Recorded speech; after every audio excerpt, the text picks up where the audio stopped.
Eu sou o Matheus Soldatelli, sou médico neuroradiologista. Meu Instagram é md.soldatelli. Qualquer dúvida é só entrar em contato comigo, ok? Então vamos lá, iniciando com o padrão de atenuação. Lembrem, conceitos iniciais.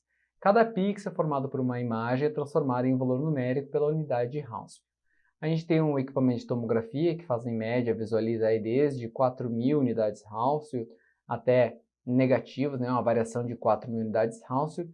Lembrando que a variação do olho humano é em torno de 80 unidades Hounsfield, ou seja, a tomografia ela consegue enxergar mais variações do que o olhar humano aí, tá? Lembrando que o nível de amplitude da janela também é um parâmetro que a gente usa, né? A gente faz uma janela mais fechada, por exemplo, no caso de AVC, numa busca da diferenciação córtico-subcortical, uma janela de 35 a 45, vou mostrar isso na aula de AVC. Tá? Mas a gente varia as janelas dependendo das estruturas que a gente quer avaliar, a estrutura óssea, a estrutura de parênquima, tá? Então só levar isso atento, essas duas são duas tabelinhas aí, só para vocês terem em mão aí, vendo essas janelas que a gente usa e mostrando algumas atenuações. Lembrem que o ar, ele tem uma atenuação bastante negativa, menor do que 1.000 unidades Hounsfield. O tecido adiposo, ele tem uma atenuação negativa também, de menos 20 a menos 100, mais ou menos. A água tem uma atenuação próxima a zero, tá? A substância branca, ela tem uma atenuação menor do que a substância cinzenta, tá? A substância cinzenta ela é mais atenuante, mais densa, né? Entre aspas aí na tomografia. O músculo ele tem uma atenuação aí intermediária também, de partes moles. Hemorragia aguda, o sangue agudo, trombo, sangue, tudo que for agudo, né, componente hemático agudo, ele vai ser denso, tem uma densidade elevada. E lembrar que calcificação, uma atenuação acima aí de 150 é um padrão de corte. O osso, com essa atenuação bastante elevada, se a gente vai usar janelas específicas, aí acima de 800. Tá? Então guardar essa tabelinha aí, só para já ter em mente aí as diferentes atenuações, dependendo daquele composição daquele tecido. Então é importante, né, que o reconhecimento de uma atenuação anormal na imagem de tomografia depende do conhecimento das diversas densidades normais. Que é isso que eu mostrei naquela tabelinha, que eu vou destacar aqui quais são as principais. Substância cinzenta, seja ela cortical ou profunda, aí variando de 20 a 40.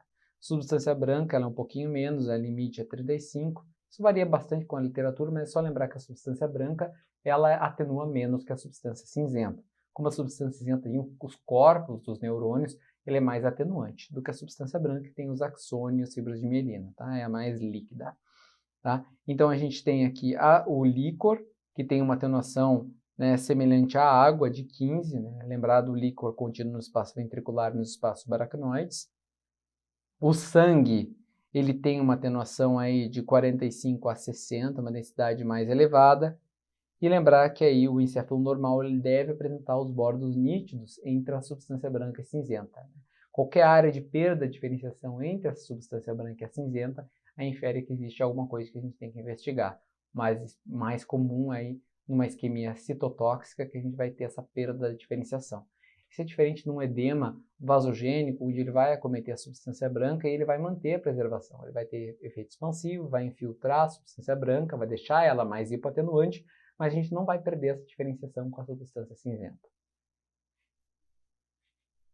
Então vamos lá. Então, um resumão também. Lesões do encéfalo e da medula espinhal. A gente pode classificar em iso, hipo e hiperatenuantes. Sempre essa relação de quão atenuante é aquela lesão, a gente vai falar em relação às estruturas adjacentes. Então a gente leva em consideração a estrutura adjacente. Isso é bastante intuitivo, mas é importante em algumas situações a gente descrever isso. Relação isoatenuante em relação ao líquor, hiperatenuante em relação ao líquor, enfim, tá? Hipoatenuante em relação ao osso, tá? E fazer essas descrições. Tecidos moles também em relação ao tecido muscular. As lesões ósseas, a gente tem a classificação esclerótica, daquelas que vão ter a formação de osso, formar o osso, vai ficar osteoblástico, e a osteolítica, que vai ficar a área radiolucente. Sempre em relação ao próprio osso cortical, que é aquele osso mais atenuante, tá? Lesões com atenuação próxima à água, ou licórica ou gordura, sempre correlacionar, relatar se é em relação à atenuação à gordura ou relação à atenuação ao líquor ou à água. E lesões com realce, para falar em realce, tem que ter um aumento entre a imagem sem e imagem pós-contraste acima de 10. A gente vai falar, tem uma aula de padrões de imagem só sobre padrões de impregnação, vai falar isso mais com calma mais pra frente, tá?